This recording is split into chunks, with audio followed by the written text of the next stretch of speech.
Bom dia, queridos alunos do curso de Liderança Cristã. Vamos agora para a nossa aula de número 2 do primeiro módulo, Introdução à Liderança Cristã. Vocês devem ter percebido no último vídeo que minha voz não estava muito boa, hoje também não está. Na verdade, são 8 dias, domingo passado eu nem preguei, nem falei na escola dominical. Graças a Deus os presbíteros assumiram, né? Eu até brinquei com o presbítero Adoniel. Ele teve um dia de reverendo, porque pregou na escola dominical, deu aula na classe, né, de jovens e adultos, e depois pregou à noite. Isso é interessante, que tem a ver com o que nós vamos falar aqui.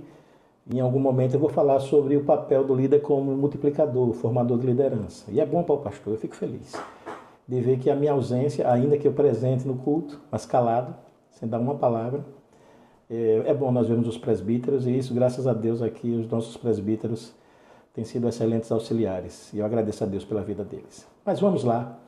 Se eu tiver uma tosse, alguma coisa, vocês já sabem, é o problema da garganta, tá bem? Vamos lá então. Nós vamos começar hoje falando sobre a efetividade dos líderes enquanto pessoas piedosas. Na aula passada nós falamos um pouquinho sobre isso, a necessidade da vida de piedade, da piedade do líder. Então o líder é alguém, como dissemos, que influencia outras pessoas a realizarem eficazmente determinada missão. Um modo de descrever a eficiência de um bom líder é dizer que ele e aqueles que o seguem aprendem a fazer as coisas certas, do modo certo, no tempo certo e pelas razões certas. Então, primeiro ponto, né? Como ser piedoso e efetivo como líder? Primeira coisa, o líder piedoso e efetivo, ele sabe como fazer as coisas. Não basta apenas ter atividades para realizar. Aliás, a maior parte de nós, inclusive na igreja, tem atividades demais para fazer e nem sempre conseguimos dizer não. Às vezes o líder é bom e efetivo, precisa aprender a dizer não também. Você nunca será capaz de dizer não até que seja ou que tenha um sim maior. E aí você precisa, como líder, elaborar isso no seu coração e na sua mente, pedir sabedoria e graça a Deus para saber quando dizer sim, quando dizer não, ou seja, quando fazer ou como fazer a coisa certa. Então, devemos nos ocupar de coisas certas a fazer. Certa vez ouvi alguém no mundo empresarial dizer: você pode ser a escada mais eficiente do mundo, mas se não estiver apoiado na parede certa, não terá nenhum proveito. Já pensou sobre isso? A melhor escada, mas está apoiada na parede errada.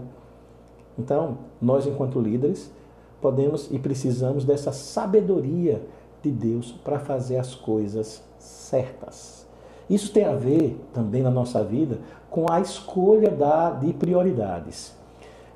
Num texto que eu vou mandar para vocês em PDF ao final, tem uma historinha que eu não vou contar agora, mas vocês vão poder ler, vai ficar de surpresa para vocês sobre essa questão de como eleger prioridades na nossa vida. Tá? Mas, para ir bem direto ao ponto, se nós não escolhermos bem as prioridades para realizar as coisas certas, nós podemos até fazer coisas certas, mas do momento errado, né? Então, ou do jeito errado. O que é ruim? Você saber o que fazer, mas não saber como fazer. Tá? Então, às vezes, no nosso papel de liderança, nós precisamos ensinar as pessoas e dar o exemplo disso, dessa escolha eficiente de o que fazer. Primeiro, fazer as coisas certas. Depois, tem a ver com fazer as coisas certas do jeito certo. Para isso, precisamos aprender a eleger as reais prioridades. Né? Então, um bom líder, em segundo lugar, eficaz, piedoso e eficaz, ele sabe não apenas como fazer as coisas certas, mas também como fazer as coisas do jeito certo. Como eu venho falando já, até adiantei um pouco, você não pode simplesmente saber o que fazer, mas saber como fazer. E esse saber que eu me refiro aqui não é apenas da sua própria capacidade. Por isso que lá no início, bem na primeira aula, eu disse: não subjugue, né, não negligencie a necessidade e o poder da oração na sua vida. Para você buscar em Deus a sabedoria do que fazer e como fazer. Lembremos, por exemplo, de Mateus capítulo 25, nós vamos ler agora aqui, deixa eu abrir aqui a Bíblia aqui. Mateus capítulo 25, a partir do versículo 14, vocês conhecem a história, né? Pois será como um homem que, ausentando-se do país, chamou seus servos e lhes confiou os seus bens. A um deu 5 talentos, a outros 2 e a outro 1. E cada um a sua própria capacidade. Então partiu. O que recebera 5 talentos saiu imediatamente a negociar com eles e ganhou outros 5. Do mesmo modo, o que recebera 2 ganhou outros 2, mas o que recebera 1, saindo, abriu uma cova e escondeu o dinheiro do seu senhor. Depois de muito tempo, voltou o senhor daqueles servos e ajustou conta com eles. Aproximando-se o que recebera 5 talentos, entregou outros 5, dizendo: Senhor, confiaste-me 5 talentos, eis aqui outros 5 que eu ganhei. Disse-lhe o Senhor: muito bom, servo bom e fiel. Foste fiel no pouco, sobre o muito te colocarei. Entra no gozo do teu Senhor. Aproximando-se também o que recebera 2 talentos, disse: Senhor, 2 talentos me confiaste, aqui tem outros 2 que ganhei. Disse-lhe o Senhor: muito bom, servo bom e fiel, foste fiel no pouco, sobre o muito te colocarei. Entra no gozo do teu Senhor. Chegando por fim o que recebera 1 talento, disse: Senhor, sabemos que és homem severo, que ceifas onde não semeastes, ajuntas onde não espalhastes. Receoso, esconde na terra o teu talento, aqui tens o que é teu. Respondeu-lhe, porém, o Senhor: servo mau e negligente, sabias que ceifo onde não semeei e ajunto onde não espalhei? Cumpria, portanto, que entregasse o meu dinheiro aos banqueiros, e eu, ao voltar, receberia com juros o que é meu. Tirai-lhe, portanto, o talento e dai ao que tem 10. Porque a tudo que tem se lhe dará, e terá em abundância. Mas ao que não tem, até o que tem lhe será tirado. E o servo inútil, lançai-o para fora, nas trevas, ali haverá choro e ranger de dentes. Aqui é Jesus contando essa parábola, né, a respeito dos servos, dos talentos que eles receberam, e de como cada um aplicou. E veja, todos nós queremos ouvir de Jesus aquele: muito bem, servo bom e fiel. Porque o grande problema aqui não foi a questão da capacidade, não foi a questão da falta de recursos. Eles sabiam o que deveriam fazer, mas o terceiro, infelizmente, escolheu fazer a pior coisa que ele podia ter feito, que era fazer com que o seu senhor perdesse. E aí ele recebeu o castigo, chamando inclusive de servo mau e infiel. Então, a nossa motivação é a glória de Deus, agradar a Deus, fazer as coisas para Deus. Então, você como líder, você não quer que as pessoas digam que você é um líder mediano, um líder medíocre. Olha, tudo bem, você está fazendo o seu trabalho. Eu creio que o elogio que nós queremos receber de Jesus é: muito bem, você é fiel, você é um bom servo, você tem procurado fazer as coisas da melhor forma possível. Não é? Ora, você não precisa ser o maior pregador, se você for um pastor, um professor, você não precisa ser o maior de todos, mas você, dentro da sua capacidade, você deve procurar fazer o seu melhor. Tá? Então a Bíblia diz que tudo quanto tiver a mão a fazer, fazei-o para a glória de Deus. Então, nós queremos maximizar o nosso potencial, o seu potencial. Você também deve querer ouvir do Senhor: muito bem, você fez as coisas certas e as fez muito bem. Essa é a palavra. Ou seja, o líder eficaz, ele não só sabe o que fazer, mas ele sabe como fazer, fazendo do jeito certo. O líder piedoso também, mas eficaz, também sabe fazer as coisas certas, no tempo certo e pelas razões certas. E essa questão da razão é tão importante quanto o tempo e tanto o como. Porque o grande problema também é que não é um problema, na verdade, é a razão, é que Deus está interessado tanto nas nossas, muito mais interessado nas nossas motivações do que nos resultados. Deus quer resultados na nossa vida, senão Ele não colocaria metas, Ele não daria diretrizes. No entanto, Ele quer também conhecer o nosso coração, Ele quer que o nosso coração esteja focado em agradar a Ele. 1 Coríntios 10, 31. Quer comais, quer bebais, ou façais qualquer outra coisa, fazem tudo para a glória de Deus. 2 Coríntios 5, 9. É por isso que também nos esforçamos, quer presentes, quer ausentes, para lhe sermos agradáveis. Então, qual é a motivação do seu coração ao fazer esse curso? Qual a motivação do seu coração a ser um líder na sua igreja, seja no departamento infantil ou qualquer outra área? Deus sabe da sua motivação. Porém, também devemos ser motivados mais também pelo bem dos outros do que pelo nosso bem. Os melhores líderes sempre se interessam primeiro pelo povo que os seguia. Não consigo enfatizar, diz o autor desse texto, suficientemente que você deve liderar e treinar outras pessoas para liderarem para a glória de Deus e para o bem dos outros. Então, o líder, ele trabalha para glorificar a Deus e abençoar as pessoas. Uma palavra muito importante também na vida de um líder é o seu legado. Qual é o seu legado? O que é que você vai deixar? O que é que você precisa construir? Lembremos-nos que um bom líder influencia os outros para realizarem efetivamente uma determinada missão juntos. E este é o ponto central e principal de toda liderança, inclusive a cristã. Um líder não é alguém que realiza todo o trabalho numa igreja ou num departamento, mas alguém que atrai, desenvolve e organiza outras pessoas para fazer o trabalho junto com ele. Se você observar lá em Efésios capítulo 4, versículos 11 e 12, Deus deu líderes à igreja para quê? Com vistas ao aperfeiçoamento dos santos, para o desempenho do seu serviço, para a edificação do corpo de Cristo. Então, dizendo de outra maneira, falando de outra forma, os líderes devem se reproduzir na igreja para que ela permaneça saudável. Isso acontece quando líderes trabalham junto com outras pessoas na igreja. As pessoas trabalhando com você, vivenciando com você, realizando com você, aprendem. Obviamente que é uma questão de treinamento, veja o que nós estamos fazendo aqui, mas esse andar junto com os outros ajuda em muito, isso é essencial, para que as pessoas aprendam a liderar. Se eu e você morrermos ou mudarmos de igreja e não tivermos outros líderes treinados e prontos para ocupar o nosso lugar, isso significa que não fomos bons líderes, ponto final. Essa é a questão. Você pode ter sido um grande trabalhador, você pode ter realizado uma grande obra, alguma coisa que Deus colocou, mas o líder, ele treina outros da melhor forma possível.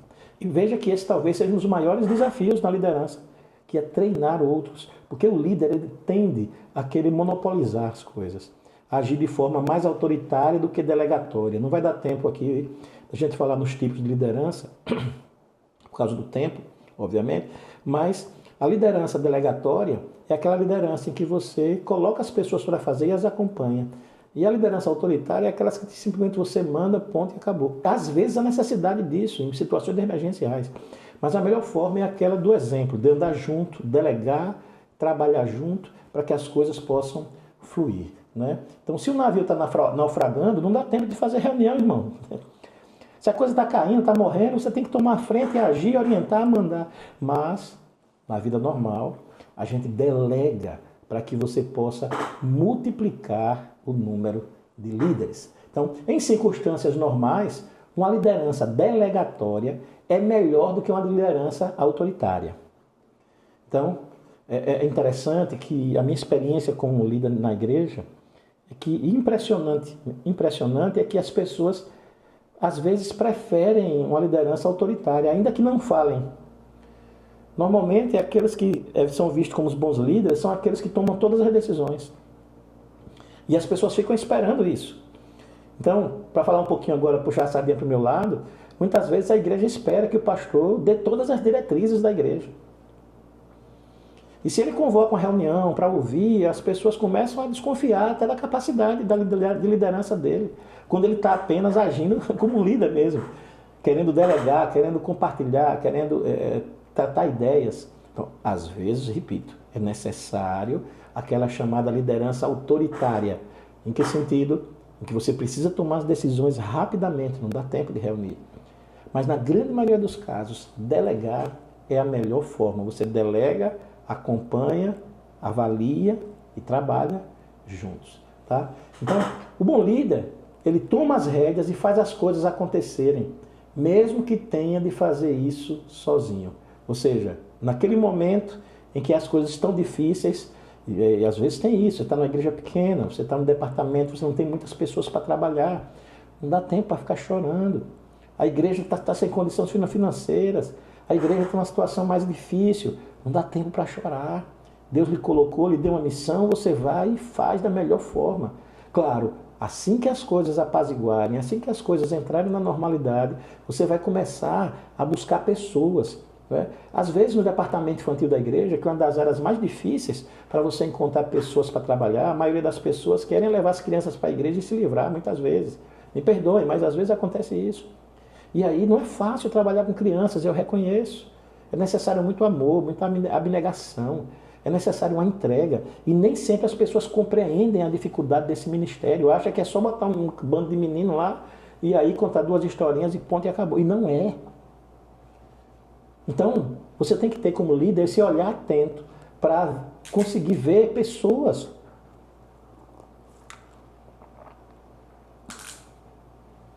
Conseguir enxergar pessoas que possam trabalhar contigo. Enxergar essas pessoas, para que você possa sim delegar, tá?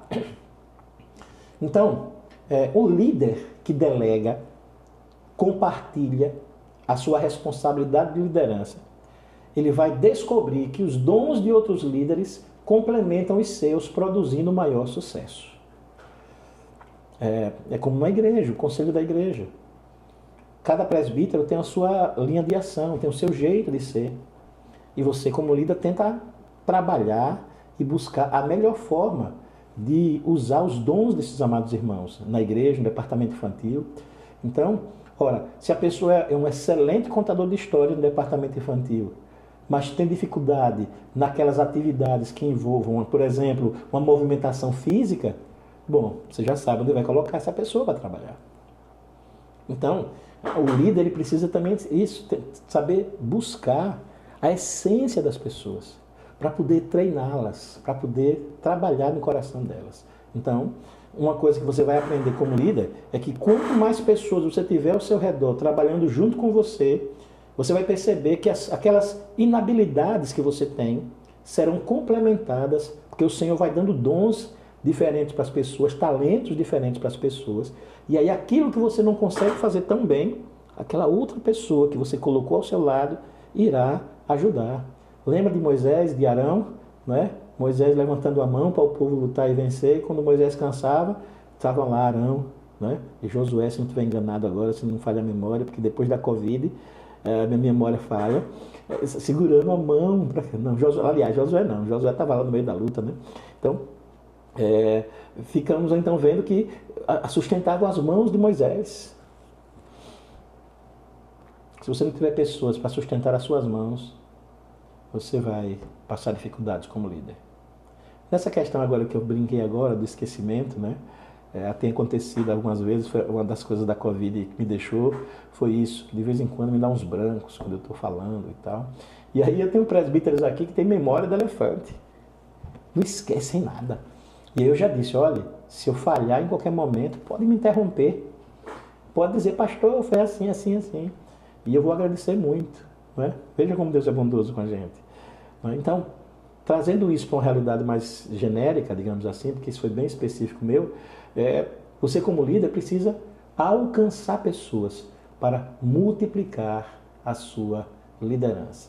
Tá? Então, é muito importante que você tenha essa consciência da sua necessidade de ter pessoas capazes ao seu redor. Então, que legado você vai deixar? Porque o líder, ele precisa ser um líder multiplicador, tá?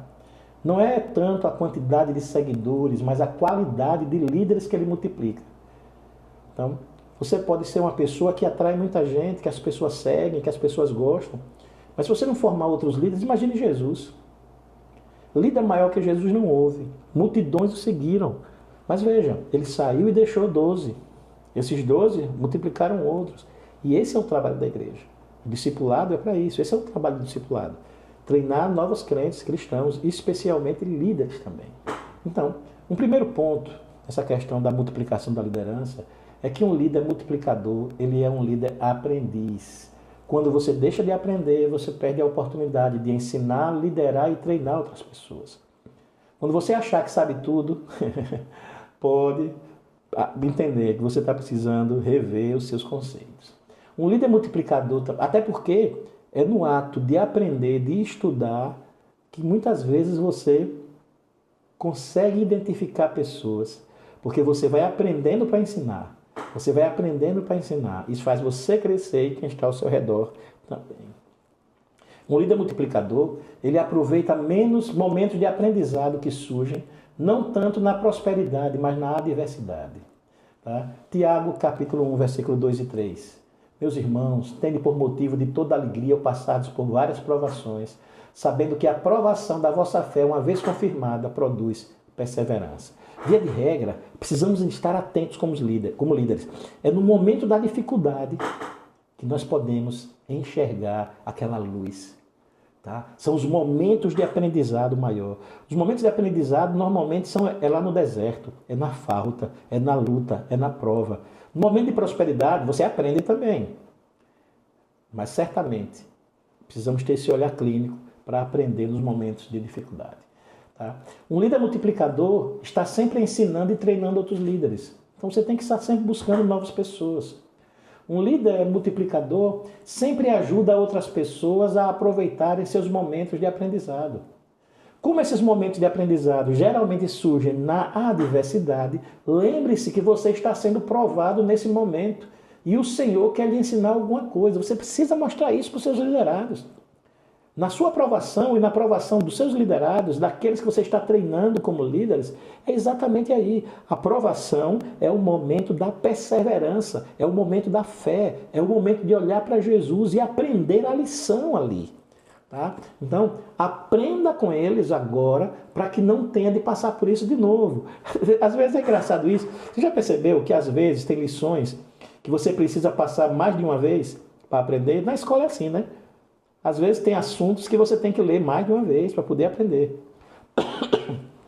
Olha aí a voz já. Mas, então fique atento. Porque não é bom sofrer, né? Não é bom passar por provação. Será que Deus vai ter que fazer várias provações com você para você aprender? Então fique atento. O líder multiplicador, ele também ajuda outras pessoas a aproveitarem os seus momentos de aprendizado. Já falei esse. O líder multiplicador usa máximas pedagógicas, ou seja, ele sabe colocar as ideias. Ele pega aquilo que ele precisa e coloca numa frase, coloca num tema. É por isso que o sermão é bom quando tem um título, quando tem um bom tema, quando tem as divisões dos sermões. Para quê? Para que aquela máxima, que aquela ideia principal fique presente no coração daqueles que ele está liderando. Então, o bom líder, que é aquele que multiplica, aprende a colocar ideias em termos claros e memoráveis para que as pessoas possam guardar e praticar. Então, máximas pedagógicas aqui, eu estou me referindo a aquela... Por exemplo, vou dar um exemplo simples aqui. No nosso boletim da igreja da Ebenezer, tem uma parte que diz assim: uma igreja aberta para receber, forte para consolar, pronta a lhe amar, fundamentada na palavra de Deus. Essa é a missão da nossa igreja. É isso que eu quero, como líder, que a igreja seja. Coisa simples. Então, a partir do momento que você é membro da Ebenezer, você lê essa frase no boletim, nem sempre todo mundo lê, né? De vez em quando eu tenho que estar retornando a ela, né? Já está na hora até de eu falar sobre isso mais uma vez. Foi bom lembrar disso. Então, quando você coloca isso em frases fáceis, diretas, as pessoas tendem a aprender com mais facilidade. Então, é claro que essas características que eu listei aqui do líder multiplicador são inúteis se não forem modeladas segundo o grande líder, Jesus. Então, ele foi um aprendiz, você lembra disso? Mas, pastor, Jesus tem toda a sabedoria. Né? Claro que é. Mas o que a Bíblia diz sobre Jesus? Jesus crescia em sabedoria, estatura e graça diante de Deus e dos homens. Se ele crescia, é porque ele aprendia. Ele aproveitava a adversidade como um momento de aprendizado pessoal. Embora sendo filho, aprendeu a obediência pelas coisas que sofreu. Isso é uma palavra a respeito a Jesus. Se Jesus aprendeu com as coisas que sofreu, quanto mais nós. Jesus foi um mestre e orientador contínuo. Não foi à toa que as pessoas o chamavam de rabi ou mestre. Então Jesus era esse mestre que ajudava seus discípulos a aproveitar momentos de aprendizado pessoal. Quando foi que ele ensinou a Pedro? Quando ele estava afundando no mar. Quando ele falhou, quando ele negou. E veja como Jesus usou máximas pedagógicas, suas parábolas, suas ilustrações, suas histórias, suas declarações. Mais bem-aventurado é dar do que receber. Olha só que frase linda. Quem é que não entende isso? Quem é que não entende? É uma máxima que Jesus deixou. Então Jesus foi deixando coisas para que você pudesse segui-lo. Tá?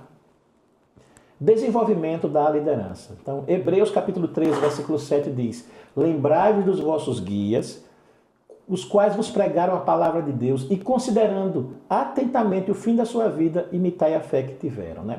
Esse é um versículo direcionado à igreja, então direcionado a quem é liderado. Mas aí tem algumas coisas aqui que podem nos ensinar. Então veja, revela muitas coisas sobre liderança. Primeiro, ele descreve vossos guias, mostrando que as pessoas que tinham autoridade na igreja sabiam como liderar de modo eficaz. Então ele está dizendo, olha, observem os vossos guias. Quem é que guia? É aquele que sabe o caminho. Segundo, esses líderes pregaram a palavra de Deus. Né? Então, o Caio pregaram a palavra de Deus. Tinham conhecimento suficiente da Escritura para ensinar aos outros. Na liderança cristã, é uma condição sine qua non que o líder conheça a Escritura, conheça a Bíblia. Você vai estar liderando a igreja, seja no departamento infantil, no da adolescente, dos jovens, de evangelização, de missões, como presbítero, como pastor, conhecer a palavra de Deus. E terceiro, a conduta deles era digna de imitação, ou seja, vejam a fé que eles tiveram. Então, quando você observa líderes na igreja, entenda que para esse desenvolvimento da liderança, e isso serve para você também, tem que passar por esses 3 pontos. O primeiro deles, que tem a ver com quem você é, o caráter. Então, observe que quando você vê lá em 1 Timóteo capítulo 3, falando dos líderes da igreja, 15 das 17 qualificações se referem ao caráter e conduta, enquanto somente 2 se referem a habilidades. Às vezes na igreja a gente fica se concentrando na habilidade das pessoas, e isso é importante, claro, mas devemos nos concentrar muito mais no caráter, muito mais na conduta, em quem a pessoa é. O caráter é ainda mais importante que o conhecimento e do que a competência, porque estes devem seguir aquele. Então você tem competência, você tem habilidade, você tem conhecimento, mas sem caráter você pode usar isso para o mal. Você pode usar habilidades para manipular pessoas, para alcançar seus objetivos. E quantas vezes você tem visto isso, igrejas afora aí? Líderes usando suas habilidades de fala para trazer pessoas para ser seguidores dele e não de Jesus. Lembre-se, o papel do líder é apontar para Jesus e não para si mesmo. Então o caráter piedoso dos líderes pode vencer uma multidão de fraquezas em estratégia, situação ministerial, mas sem ele, os melhores planos do mundo nunca terão sucesso. É por isso que Deus resume todas as qualificações para a liderança dizendo: é necessário, portanto, que o bispo seja irrepreensível. 1 Timóteo 3, 2. Então, caráter verdadeiro para você, para aqueles que você está treinando para a liderança da igreja. Então, o caráter é produto da graça de Deus, que é revelada pela absoluta dependência de Cristo, sincera devoção a Cristo e disciplina intencional para Cristo. O caráter verdadeiro manifesta autonegação, autocontrole e autodesenvolvimento. Não surge da noite para o dia. É um desenvolvimento que você vai ter que buscar na presença de Deus. Lembra os estudos de santificação que o seu pastor tem dado para você, na igreja? Conteúdo. Qual o conteúdo na liderança bíblica, liderança cristã? Palavra de Deus. Não há o que se discutir aqui. Obviamente que como presbiterianos, como reformados, devemos dar atenção, por exemplo, para a confissão de fé de Westminster, para os catecismos maior e breve. No departamento infantil, hoje, já temos vários, inclusive, catecismos menores, né? Gerado para bebês, para crianças, a palavra de Deus explicada para as crianças nos catecismos que a igreja segue, tem como forma de expressão correta do ensino bíblico. Tá? E uma doutrina, em termos de conhecimento, que nós como líderes cristãos precisamos entender, é a doutrina da providência de Deus, segundo a qual tudo provém dele e nele nós dependemos. Porque quando você entende como líder a doutrina da providência, você vai entender que quando você tem sucesso, foi por causa da providência de Deus. E quando você está passando, entre aspas, por uma falta, você pode confiar e depender de Deus que Ele irá prover. No final, a doutrina da providência diz assim: a Ele toda a glória. Evita o orgulho, evita aquela autoexaltação pessoal quando tem sucesso na liderança e faz com que você dependa de Deus. Tudo isso é conteúdo, tudo isso é palavra de Deus. Você tem que buscar isso na sua vida, na vida dos seus liderados. E competência, habilidades. As habilidades dos líderes em potencial, aqueles que você está buscando, precisam desenvolver como parte do currículo de treinamento.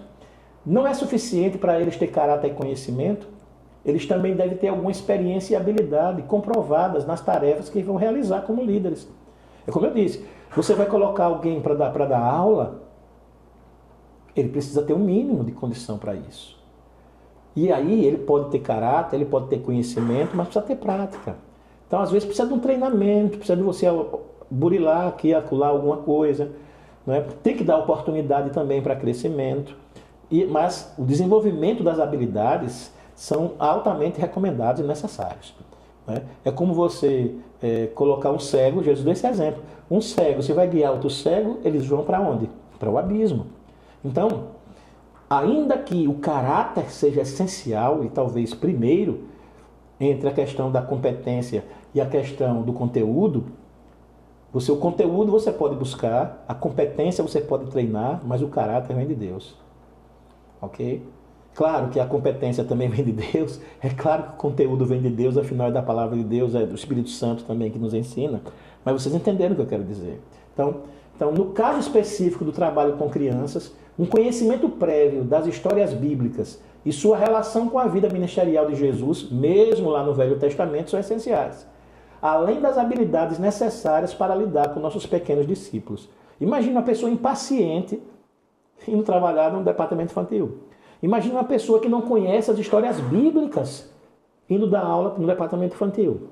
Mas isso pode ser remediado. Uma pessoa nova na igreja. Geralmente, quem nasce na igreja aprende as historinhas desde criança e aí, por osmose, né, começa a saber as histórias. Mas quem chegou depois? Muitas vezes precisa de treinamento, precisa de leitura, precisa de incentivo nisso. Tá? Então, caráter, conteúdo e competência. Claro, prioridade para o caráter, né? O conteúdo, base da palavra de Deus, e as habilidades ou competências podem vir através do treinamento, através dos auxílios. E aí, hoje em dia, temos vários mecanismos e estamos usando agora um desses. Estamos finalizando, esse vídeo vai ficar um pouquinho maior, peço desculpas, mas a paciência também, espero que vocês compreendam isso, mas nós estamos terminando. Eu quero ler para vocês aqui, e rápido, não vou comentar tanto, porque são máximas assim, pedagógicas, e vão ficar muito claras, sobre uma lista de princípios e práticas de liderança que você deve tentar aplicar na sua vida. Líderes eficazes assumem riscos, mas não negam a realidade. Cuidado com o deslumbramento. Tudo posso naquele que me fortalece. Pergunta aos pastores de vocês qual é o contexto desse versículo. Porque atrás desse versículo muita gente tem ido num sonho que não é o plano de Deus. Tá? Então, assumir riscos é importante. Muitas vezes, vamos lá, a gente vai conseguir, mas não pode negar a realidade. Líderes eficazes são inovadores, mas não são ridículos, nem inovam apenas para chamar a atenção. Cuidado, principalmente no departamento infantil, se tem aquela ideia de atrair as crianças. Cuidado, porque novidades que firam o princípio bíblico são novidades que podem até atrair, mas não atraem da maneira correta. Tá? E cuidado com ser ridículo, né? Ser engraçado, ser inovador, não pode cair no ridículo, porque nós estamos tratando com as questões bíblicas. Líderes eficazes encarregam-se, mas não oprimem as pessoas. Líderes eficazes têm elevadas expectativas que se estendem a todos e tornam as tarefas mais difíceis para todos, mas não induzem as pessoas ao erro ao exigirem o impossível. Às vezes, e aí é aquela história, você tem que exigir um pouco mais das pessoas para que elas cresçam. Mas cuidado, não dê tarefas impossíveis. Não dê tarefas que você sabe que a pessoa não vai conseguir realizar. Por quê? Porque isso vai fazer, muitas vezes, trazer uma desistência, trazer um desequilíbrio. Muito cuidado. Líderes eficazes mantêm uma atitude positiva, mas permanecem em contato com a realidade. Isso tem a ver lá com o primeiro. Então você deve ser positivo, mas seja realista. Líderes eficazes criam oportunidades de sucesso em pequenas coisas que incentivam outros a aceitar desafios maiores. Então você vai dando pequenos desafios, as pessoas vão conseguindo e daqui a pouco estão fazendo coisas grandiosas. Aprendam com isso. Líderes eficazes lideram da frente, mas permanecem em contato com aqueles que os seguem e apoiam. Então, sempre juntos na liderança cristã.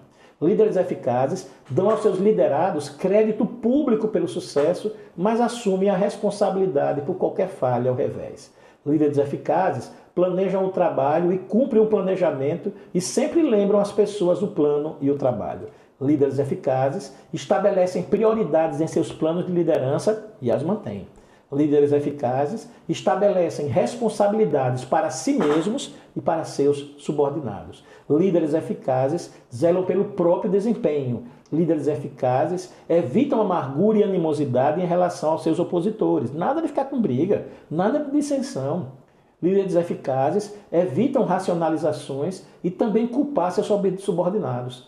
Líderes eficazes comunicam claramente seus objetivos e métodos, bem como as suas expectativas em relação aos outros. Líderes eficazes garantem acordo e apoio por parte de seus subordinados a respeito da visão, objetivos, filosofias e táticas dentro da sua organização. Líderes eficazes têm consciência das preferências, forças e fraquezas dos seus subordinados. Então o líder precisa conhecer as pessoas que está liderando. Eu tenho minhas coisas boas, em que eu talvez seja bom, pela graça de Deus, mas tem as minhas fraquezas, que precisam ser supridas, e aí a expertise da liderança, supridas por outros que estão ao seu lado. Líderes eficazes desenvolvem a lealdade total do líder em relação ao seguidor, tanto quanto do seguidor em relação ao líder. E aqui não vamos entender liberdade total como seguir cegamente. Inclusive, na Constituição da Igreja, enquanto estiverem fiéis às Escrituras. Aí a gente segue os líderes da igreja. E você como líder. Líderes eficazes são corajosos, mas evitam ser imprudentes em nome da bravura. Vamos fazer, como ter coragem, mas sempre sendo imprudente. Jesus fala sobre isso. Vai construir uma torre, vê primeiro se vai dar. Vai para uma batalha, vê primeiro se tem soldados suficientes. Seja prudente como líder. Líderes eficazes desenvolvem objetivos claros e estratégia geral, mas mantêm a capacidade de serem flexíveis. Então, seja objetivo, seja claro, mas seja flexível. Às vezes uma ideia surge que você não pensou, que ninguém pensou antes, mas vai dar resultado. Esteja atento para isso. Eu gostaria de terminar então agradecendo a todos vocês que me acompanharam até aqui e desejando que vocês continuem com os próximos colegas que estarão ministrando as aulas, tá? Então, depois desse vídeo, na sexta-feira, eu vou postar um PDF no grupo, tá? Com o resumo das duas aulas e com uma série de perguntas que vocês precisarão responder e enviar para mim, tá? Então, você coloca o seu nome, né? É um questionáriozinho simples, básico, é um trabalho para verificar o seu aprendizado. Então, você vai responder com as suas palavras e tal, algumas coisas. Você responde, pode mandar em Word, pode mandar em PDF, como você quiser. Coloca seu nome lá, a data, tá? Então, isso eu vou mandar na sexta-feira, tá? Então, você vai ter até a próxima quarta-feira, da outra semana, quando vai começar o outro módulo, para enviar esse trabalho. Isso é essencial para que você seja considerado como cumpridor desse primeiro módulo, tá bom? E quero terminar com uma frase. Depois que eu dei essa revisada, eu pensei, como é que eu resumo o que nós estudamos hoje, até aqui? A minha frase é: o verdadeiro líder cristão busca refletir a liderança de Jesus Cristo em sua própria vida. Que seja assim na minha e na sua vida. Grande abraço, que Jesus Cristo te abençoe.